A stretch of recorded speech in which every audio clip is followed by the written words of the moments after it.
Shalom, selamat siang saudaraku, dimanapun saja Anda berada.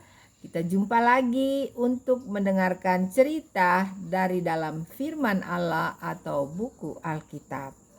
Nah, di pertemuan kita kali ini saya tidak menceritakan tentang kitab Perjanjian Lama, yaitu kitab Imamat. Saya akan menceritakan cerita dari kitab Perjanjian Baru, yaitu tepatnya dari dalam buku Matius pasal 27. Nah, di dalam cerita dalam Matius 27 ini kita akan mendengarkan bagaimana perjalanan Tuhan Yesus sebelum dia menuju atau sebelum dia disalib. Ya, kita akan mengikuti ceritanya. Saya akan membacakan mulai dari ayat pertama. Nah, judulnya adalah Yesus diserahkan kepada Pilatus, kematian Yudas. Nah, di sini kita akan melihat siapakah Pilatus itu dan kemudian kita akan mengetahui siapakah Yudas itu. Ketika hari mulai siang, semua imam kepala dan tua-tua bangsa Yahudi berkumpul dan mengambil keputusan untuk membunuh Yesus. Nah, jadi suatu ketika dikatakan suatu hari imam kepala dan tua-tua bangsa Yahudi itu mereka berkumpul ya. Jadi untuk apa mereka berkumpul? Berkumpul yaitu dikatakan untuk mengambil keputusan membunuh Yesus. Nah, seterusnya mereka belenggu dia, lalu membawanya dan menyerahkannya kepada Pilatus, wali negeri itu. Nah, keputusan mereka sekarang sudah bulat, yaitu mau menangkap Yesus. Dan benar, mereka menangkap Yesus, kemudian membawanya menghadap ke wali negeri yang bernama Pilatus. Nah, di sini kita mengetahui bahwa Pilatus ini adalah wali negeri pada zaman itu. Selanjutnya, pada waktu Yudas yang menyerahkan dia melihat bahwa Yesus telah dijatuhi hukuman mati, menyesallah ia, lalu ia mengembalikan uang yang 30 perak itu kepada imam-imam kepala dan tua-tua. Nah, rupanya pada saat Yesus diadili, Yudas juga hadir di situ. Nah, Yudas ini saudaraku adalah salah satu daripada murid Tuhan Yesus ya. Jadi sudah setiap hari Yudas ini berjalan bersama-sama dengan Tuhan Yesus dan pada saat itu dia telah menjual akan Tuhan Yesusnya ya, atau dia telah menjual Yesusnya dengan uang seharga 30 perak. Nah, jadi ada juga yang mengatakan 30 keping perak. Jadi sama aja ya, 30 perak. Jadi dia sudah menjual Yesus dengan 30 perak. Nah, pada saat dia hadir di pengadilan itu dan dia mengetahui bahwa keputusan daripada pengadilan itu menyatakan atau sudah menyatakan Yesus dijatuhi hukuman mati, dikatakan bahwa dia menyesal ya. Dia menyesal atau dia sangat menyesal ya. Lalu kemudian tindakannya adalah dia mau mengembalikan uang yang 30 perak itu kepada imam-imam tentunya ya. Nah, kita melihat selanjutnya ceritanya. Dan berkata, aku telah berdosa karena menyerahkan darah orang yang tak bersalah. Nah, ini jawaban daripada penyesalan daripada Yudas ya. Dia mengatakan bahwa dia sudah menyerahkan darah orang yang tak bersalah. Nah, dia katakan kepada imam-imam. Tetapi jawab mereka, apa urusan kami dengan itu? Itu urusanmu sendiri. Wah, saudaraku, jadi Yudas mendapat jawaban yang tidak baik ya, atau sangat menyakitkan dia tentunya, karena mereka mengatakan bahwa apa urusan kami dengan itu urusanmu sendiri. Maka ia pun melemparkan uang perak itu ke dalam bait suci, lalu pergi dari situ dan menggantung diri. Nah, jadi mereka tidak mau menerima itu uang ya, Jadi Yudas ini melemparkan uang itu ya. Kemudian dia pergi dari situ, dan tragisnya lagi adalah dia pergi bukan untuk bertobat tetapi untuk menggantung dirinya. Wah, luar biasa ya. Dia pergi untuk menggantung diri, saudaraku ya. Jadi enggak ada pertobatan ya yang dilakukan oleh Yudas. Tentunya hanya penyesalan saja ya yang dia pikirkan. Oke, sekarang kita lanjut di ayat 6. Imam-imam kepala mengambil uang perak itu dan berkata, "Tidak diperbolehkan memasukkan uang ini ke dalam peti persembahan, sebab ini uang darah."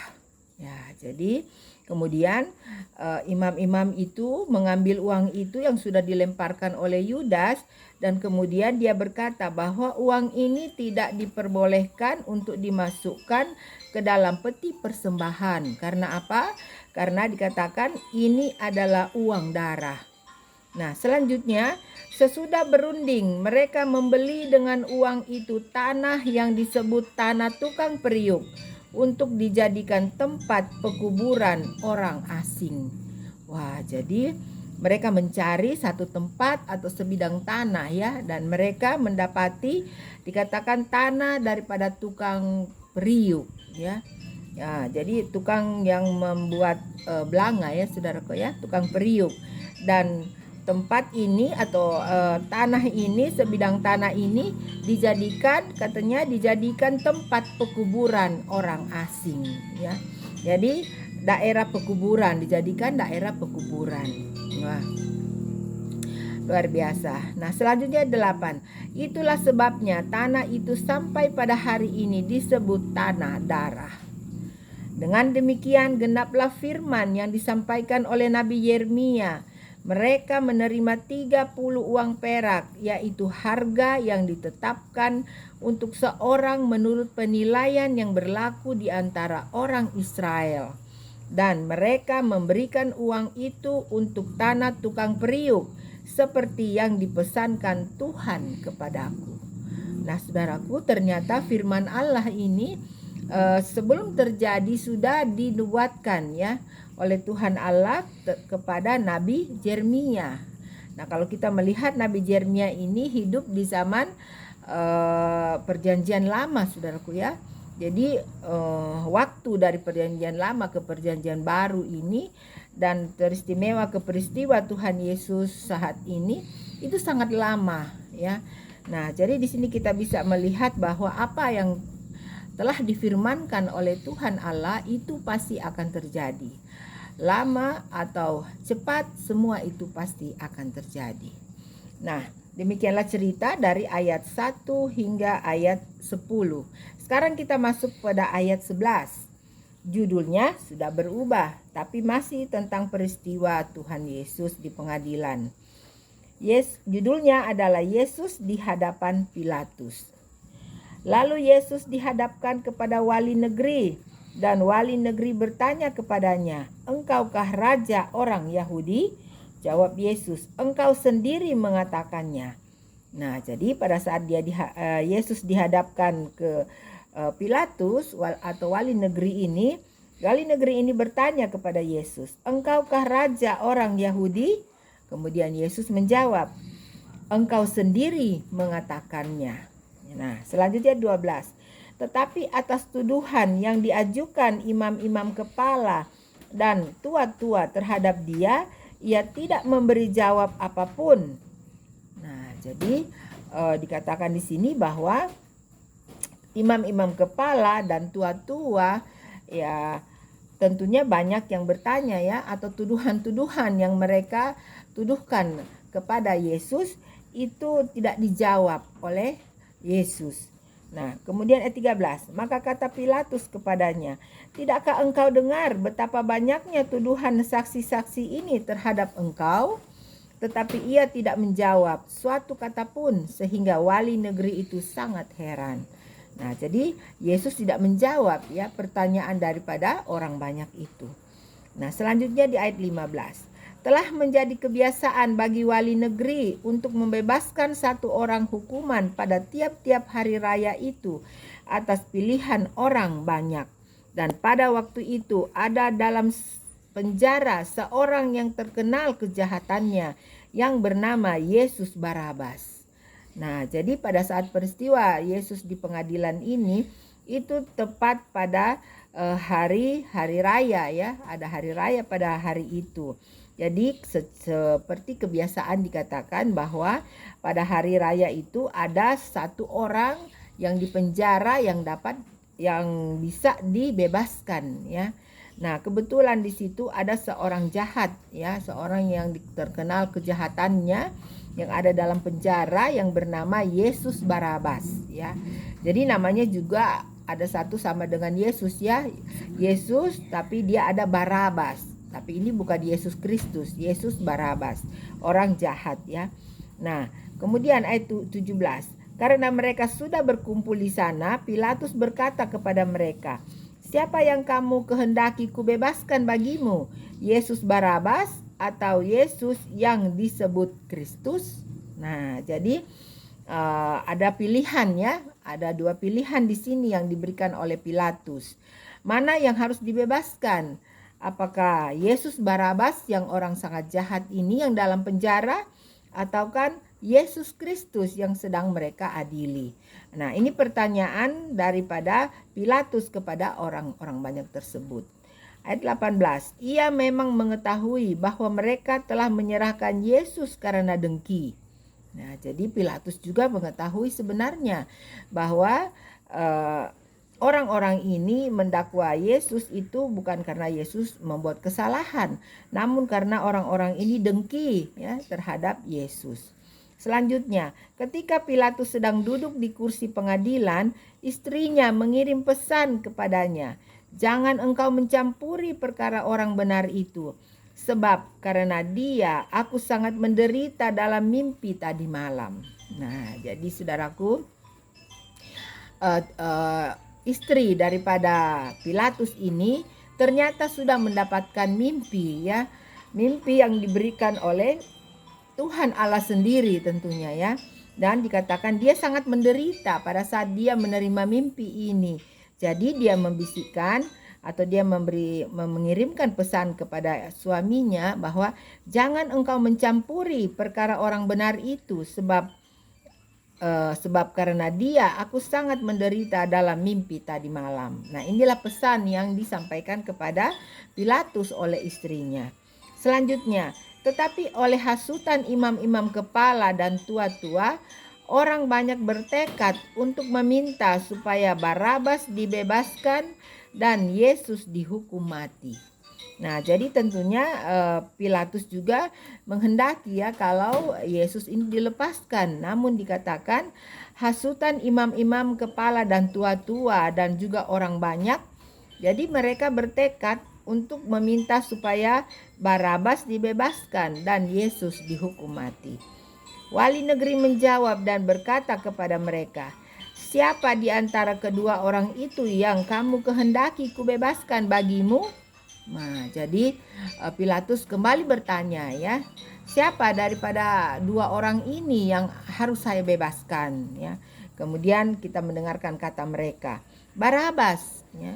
Kata Pilatus kepada mereka, "Jika begitu, apakah yang harus kuperbuat dengan Yesus yang disebut Kristus?"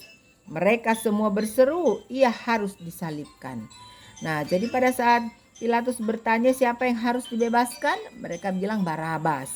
Dan Pilatus bertanya lagi, "Kalau begitu, apakah yang harus kuperbuat dengan Yesus?" Kemudian mereka mengatakan, mereka semua berseru, "Ia harus disalibkan." Nah, jadi besar suara daripada semua orang yang ada pada saat itu menyatakan bahwa Yesus harus disalibkan. Nah, betapa sedih ya saudaraku ya kalau kita mendengarkan atau kita mengikuti pengadilan keadaan di pengadilan ya saat Yesus sedang diadili. Nah, kita teruskan di ayat 23. Katanya, "Tetapi kejahatan apakah yang telah dilakukannya?"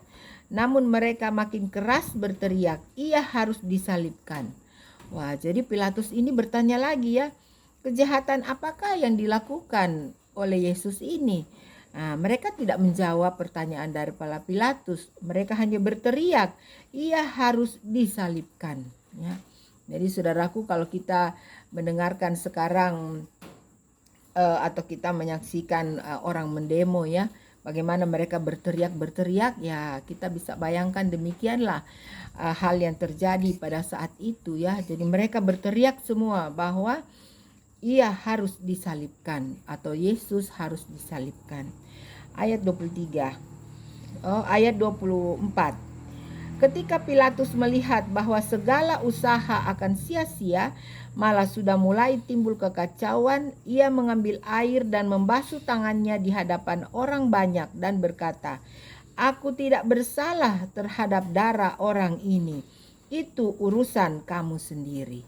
Nah, jadi Pilatus pada saat itu tidak bisa lagi berkata apa-apa ya, karena suara orang banyak menyatakan Yesus harus disalibkan. Jadi dikatakan dia membasuh tangannya ya, mengambil air kemudian membasuh tangannya dan dia berkata, "Aku tidak bersalah terhadap darah orang ini.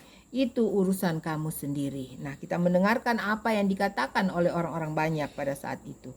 Dan seluruh rakyat itu menjawab, "Biarlah darahnya ditanggungkan atas kami dan atas anak-anak kami."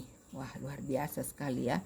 Jadi begitu marahnya mereka mengatakan bahwa biarlah darahnya ditanggungkan atas kami dan atas anak-anak kami.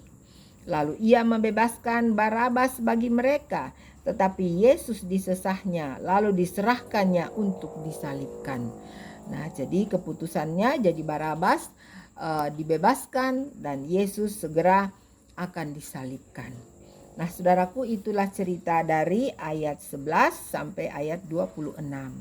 Sekarang kita akan lanjutkan lagi di ayat 27. Namun judulnya sudah berubah, tapi masih cerita tentang Yesus. Yesus diolok-olokkan. Kemudian serdadu-serdadu wali negeri membawa Yesus ke gedung pengadilan, lalu memanggil seluruh pasukan berkumpul sekeliling Yesus. Mereka menanggalkan pakaiannya dan mengenakan jubah ungu kepadanya. Mereka menganyam sebuah mahkota duri dan menaruhnya di atas kepalanya, lalu memberikan dia sebatang bulu di tangan kanannya. Kemudian mereka berlutut di hadapannya dan mengolok-ngolokkan dia, katanya, salam hai Raja Yahudi." Wah, luar biasa ya saudaraku ya, peristiwa pada saat itu ya. Jadi Tuhan Yesus di pengadilan saat itu mereka bikin semena-mena ya saudaraku ya. Dikatakan mereka membuka pakaiannya, kemudian mereka mengenakan pakaian yang lain yaitu jubah yang berwarna ungu, dan kemudian mereka lagi memahkotai duri ya. Bikin mahkota namun duri semuanya. Saudaraku, betapa sakitnya ya apabila ditancapkan duri itu di kepala Yesus ya. Tentunya darah mengucur dari kepala ya saudaraku. Luar biasa pengorbanan Tuhan Yesus.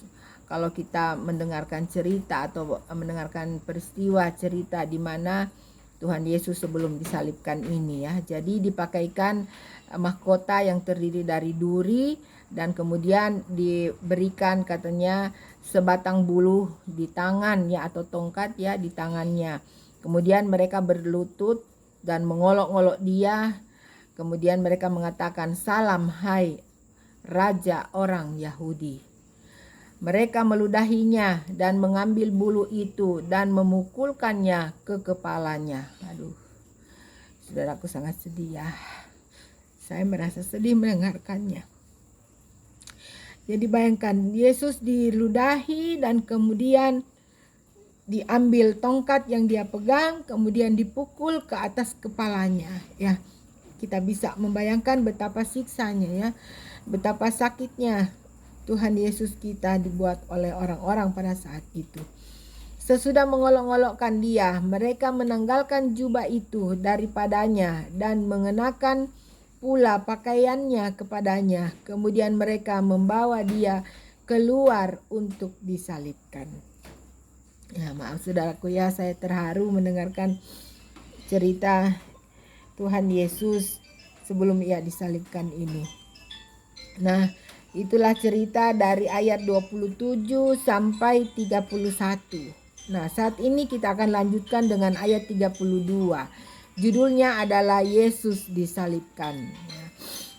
Jadi setelah Yesus dibuat siksa seperti itu, maka dia dibawa kepada satu tempat yang dimana di situ ada salib, dan disitulah dia akan disalibkan, ya, atau di tempat dimana orang-orang disalibkan. Nah, ayat 32. Ketika mereka berjalan keluar kota, mereka berjumpa dengan seorang dari Kirene yang bernama Simon. Orang itu mereka paksa untuk memikul salib Yesus. Nah, jadi ada orang yang mereka jumpai di jalan, saudaraku, ya, yang bernama Simon, ya. Simon ini adalah orang Kirene, ya. Jadi mereka jumpai Bapak Simon ini, dan mereka menyuruh untuk Bapak Simon ini memikul salib daripada Yesus. Maka sampailah mereka di suatu tempat yang bernama Golgota, artinya tempat tengkorak. Nah, jadi Golgota itu artinya tempat tengkorak.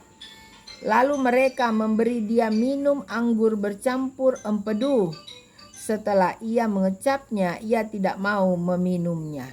Nah, jadi mereka memberikan lagi anggur, ya. Anggur, kita tidak tahu anggur ini rasanya apa, tapi dicampur dengan empedu. Kita tahu empedu ini pahit, ya saudaraku, ya, rasanya pahit sekali. Jadi itu yang dicampur kemudian diberikan kepada Yesus untuk diminum. Namun Yesus katanya tidak meminumnya. Sesudah menyalibkan dia, mereka membagi-bagi pakaiannya dengan membuang undi. Lalu mereka duduk di situ menjaga dia. Dan di atas kepalanya terpasang tulisan yang menyebut alasan mengapa ia dihukum. Inilah Yesus, Raja orang Yahudi. Nah, setelah Yesus dinaikkan di kayu salib, saudaraku, mereka menjaga akan Yesus ini di bawah salib, ya. Kemudian mereka dikatakan memasang tulisan yang menyebutkan alasan mengapa ia dihukum, ya, ini menurut mereka. Dan kemudian ada tulisan juga yang mengatakan inilah Yesus, Raja orang Yahudi. Selanjutnya 38. Bersama dengan dia disalibkan dua orang penyamun, seorang di sebelah kanan dan seorang di sebelah kirinya.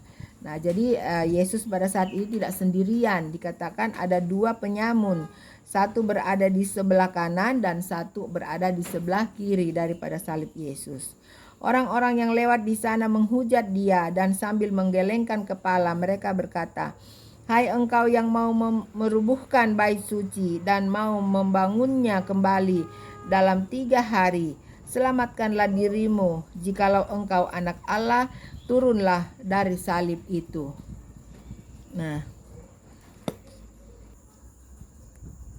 Nah, saudaraku, jadi dikatakan sini bahwa sementara Yesus disalib, banyak orang-orang yang lewat di sana. Namun mereka lewat itu, mereka tidak hanya lewat saja. Namun sambil mereka lewat, mereka menghujat, dikatakan, ya. Orang-orang yang lewat di sana menghujat dia dan sambil menggelengkan kepala. Lalu kemudian mereka berkata, "Hai engkau yang mau merubuhkan bait suci dan mau membangunnya kembali dalam 3 hari, selamatkanlah dirimu. Jikalau engkau anak Allah, turunlah dari salib itu." Nah, memang saudaraku, pada saat Tuhan Yesus memberitakan firman Allah sebelum dia disalib, dia mengatakan bahwa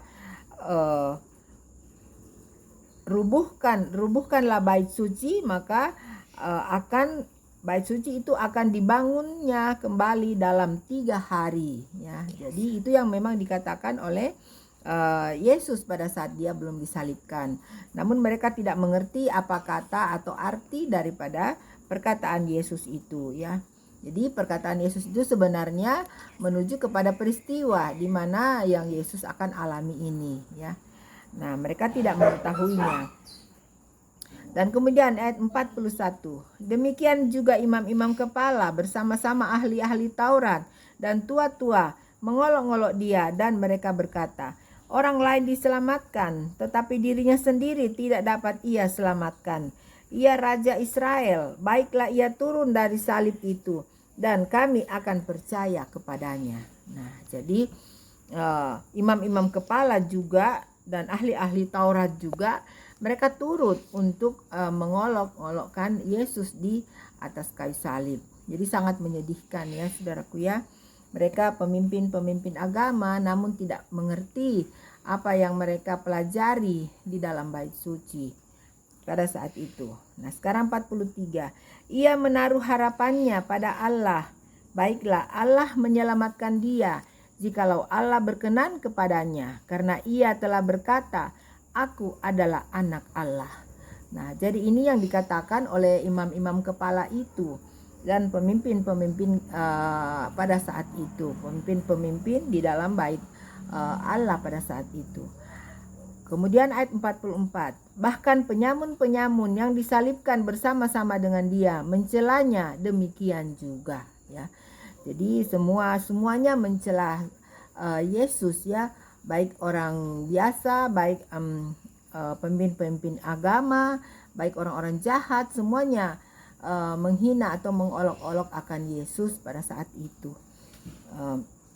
Kemudian kita pindah ke ayat 45. Judulnya sudah berubah lagi, yaitu Yesus mati.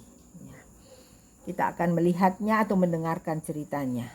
Mulai dari jam 12 kegelapan meliputi seluruh daerah itu sampai jam 3. Nah, jadi pada saat Yesus disalibkan itu ada sesuatu yang terjadi di alam ya, saudaraku ya, dikatakan mulai dari jam 12 kegelapan meliputi seluruh daerah itu sampai jam 3 ya.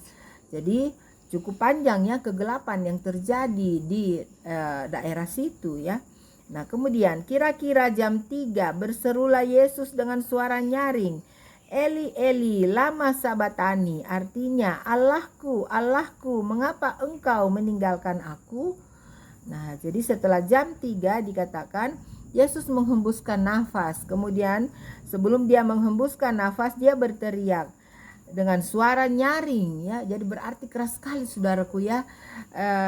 Yesus berteriak ya, luar biasa, dikatakan Eli Eli lama sabatani, yang artinya Allahku, Allahku, mengapa engkau meninggalkan aku? Jadi betapa besar penderitaan yang Yesus rasakan, yang Yesus alami pada saat itu, sehingga dia merasakan bahwa Bapaknya itu telah meninggalkan dia. Makanya dia berseru dengan suara yang nyaring, Allahku, Allahku, mengapa engkau meninggalkan aku? Mendengar itu, beberapa orang yang berdiri di situ berkata, ia memanggil Elia. Dan segeralah datang seorang dari mereka. Ia mengambil bunga karang, mencelupkannya ke dalam anggur asam, lalu mencucukkannya pada sebatang bulu dan memberi Yesus minum. Tetapi orang-orang lain berkata, jangan, baiklah kita lihat apakah Elia datang untuk menyelamatkan dia. Yesus berseru pula dengan suara nyaring, lalu menyerahkan nyawanya. Nah, jadi setelah Yesus mengatakan itu, memanggil Bapaknya, Allahku, Allahku, mengapa engkau meninggalkan aku? Kemudian nyawanya apa? Nyawanya langsung selesai ya, berhenti.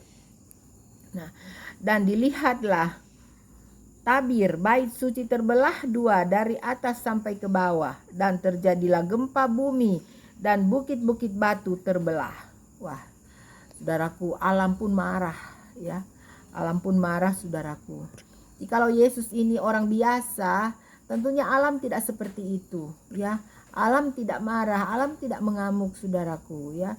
Tapi ini Yesus, juru selamat kita, yang telah mati di kayu salib. Makanya alam turut merasakan kesedihan ya.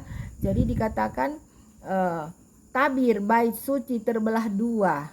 Artinya di dalam bait suci itu ada dua bilik, satu bilik yang suci dan satu bilik yang maha suci.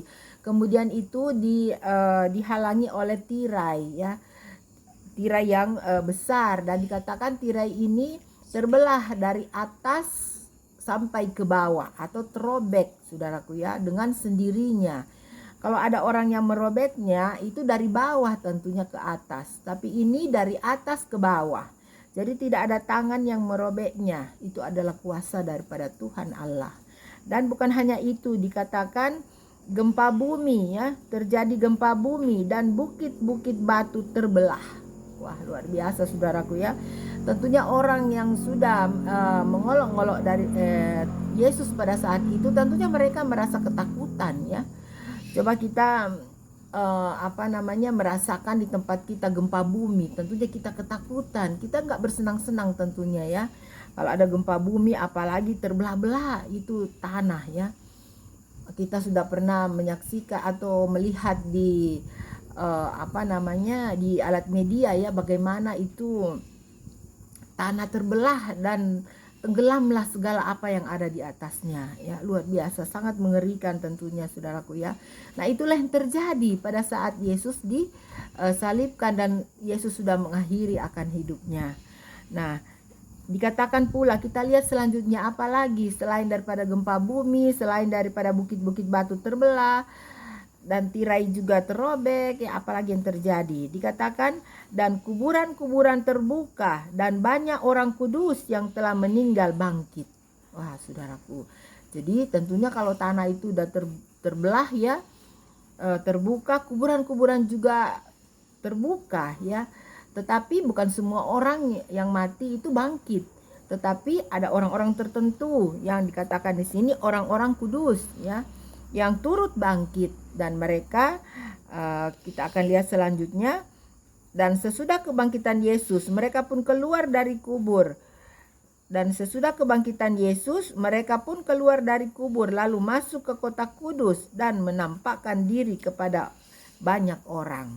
Nah, jadi pada saat peristiwa itu terjadi, kubur-kubur itu terbuka dan kemudian dikatakan ada orang-orang kudus yang dibangkitkan, dan orang-orang kudus ini masuk ke kota dan mereka menampakkan diri kepada banyak orang ya. Jadi tentunya orang-orang pada kaget ya, mengetahui bahwa saudara mereka mungkin ya, atau keluarga mereka yang termasuk daripada orang-orang kudus itu kok sekarang sudah bangkit, padahal mereka sudah lama meninggal. Nah, itulah peristiwa yang terjadi ya pada saat Yesus, dikatakan di sini pada saat Yesus mati ya. Luar biasa saudaraku. Dan ayat 54, kepala pasukan dan prajurit-prajuritnya yang menjaga Yesus menjadi sangat takut ketika mereka melihat gempa bumi dan apa yang telah terjadi, lalu berkata, sungguh ia ini adalah anak Allah. Nah, jadi pada saat mereka menyaksikan atau merasakan peristiwa alam itu, mereka baru menyadari bahwa memang benar-benar yang mereka salibkan ini adalah anak Allah ya. Jadi pada saat itu baru mereka menyadari saudaraku ya, setelah terjadi sesuatu peristiwa yang mengerikan, baru mereka percaya ya, baru mereka mengakui bahwa Yesus itu adalah anak Allah. Selanjutnya, dan ada di situ banyak perempuan yang melihat dari jauh, yaitu perempuan-perempuan yang mengikuti Yesus dari Galilea untuk melayani Dia. Di antara mereka terdapat Maria Magdalena dan Maria ibu Yakobus dan Yusuf dan ibu anak-anak Zebedius. Nah, jadi ada beberapa orang yang menyaksikan ya peristiwa ini. Nah, saudaraku, itulah cerita dari ayat 45 sampai 56. Saat ini kita pindah ke ayat 57. Judulnya Yesus dikuburkan. Menjelang malam datanglah seorang kaya, orang Arimatea, yang bernama Yusuf dan yang telah menjadi murid Yesus juga. Nah, jadi dikatakan pada malamnya setelah Yesus meninggal itu jam 3, datanglah seorang kaya, katanya dari Arimatea, yang bernama Yusuf ya. Nah, Yusuf ini juga sudah termasuk daripada murid daripada Yesus. Ia pergi menghadap Pilatus dan meminta mayat Yesus. Pilatus memerintahkan untuk menyerahkannya kepadanya. Nah, jadi Yusuf dari Arimatea ini pergi ke Pilatus untuk meminta mayat Yesus ya untuk dikuburkan. Dan dikatakan Pilatus menyerahkan itu kepada Yusuf orang Matea itu. Artinya Pilatus mengiyakan, membolehkan ya untuk Yusuf mengambil mayat Yesus untuk dikuburkan. Nah, di ayat 59. Dan Yusuf pun mengambil mayat itu, mengapaninya dengan kain lenan yang putih bersih, lalu membaringkannya di dalam kuburnya yang baru, yang digalinya di dalam bukit batu. Dan sesudah menggulingkan sebuah batu besar ke pintu kubur itu, pergilah ia. Nah, saudaraku, jadi memang benar-benar ya Yesus mati ya. Yesus mati. Jadi dari kayu salib, Yusuf dari Arimatea ini mengambil mayatnya atau menurunkan mayatnya dari salib ya. Kemudian dikatakan kemudian ia membaringkan di dalam kuburnya yang baru. Nah, jadi ada kuburan baru yang dibuat oleh Yusuf dari Arimatea ini, yang digalinya di dalam bukit batu. Nah, jadi kubur itu baru, belum pernah ada mayat yang tidur di situ, baru mayat daripada Yesus sendiri. Nah, kemudian habis ditaruh di dalam bukit batu itu atau di lubang itu, dia menggulingkan sebuah batu besar ke pintu kubur itu. Nah, jadi ada batu yang besar sebagai pintu ya daripada lubang kubur itu. Nah, saudaraku, jadi memang benar-benar ya yang mati ini adalah Yesus ya. Jadi yang mati ini bukan digantikan sama orang lain, atau yang disalibkan ini bukan orang lain, itu adalah Yesus sendiri ya. Jadi ini sesuai dengan firman Allah ya, Alkitab yang diceritakan. Nah, saudaraku, kalau mendengarkan ini bisa mengerti dengan baik ya, bahwa yang mati itu adalah Yesus sendiri di kayu salib, dan ia benar-benar dikuburkan di dalam kuburan. Namun kuburannya itu baru ya. Nah, selanjutnya, tetapi Maria Magdalena dan Maria yang lain tinggal di situ, duduk di depan kubur itu. Nah, jadi ada dua perempuan, yaitu Maria Magdalena dan Maria lain tinggal di situ, duduk di depan kubur itu. Jadi ya namanya baru teman mereka, sahabat mereka, guru mereka ya baru meninggal. Jadi kesedihan itu masih terasa sangat luar biasa. Jadi tentunya mereka tidak cepat-cepat untuk meninggalkan kubur itu. Mereka duduk dulu sejenak di situ tentunya dengan menghabiskan kesedihan mereka. Nah, selanjutnya di ayat 62, kubur Yesus dijaga. Keesokan harinya, yaitu sesudah hari persiapan, datanglah imam-imam kepala dan orang-orang Farisi bersama-sama menghadap Pilatus. Nah, jadi dikatakan keesokan harinya ya. Nah, Yesus mati pada hari Jumat, saudaraku ya. Dikatakan di sini sesudah hari persiapan. Nah, hari Jumat itu adalah hari persiapan. Nah, hari persiapan untuk apa? Untuk besoknya. Besoknya adalah hari Sabtu ya, sesudah hari Jumat, hari Sabtu. Nah, itu dikatakan datanglah imam-imam kepala dan orang-orang Farisi bersama-sama menghadap Pilatus ya.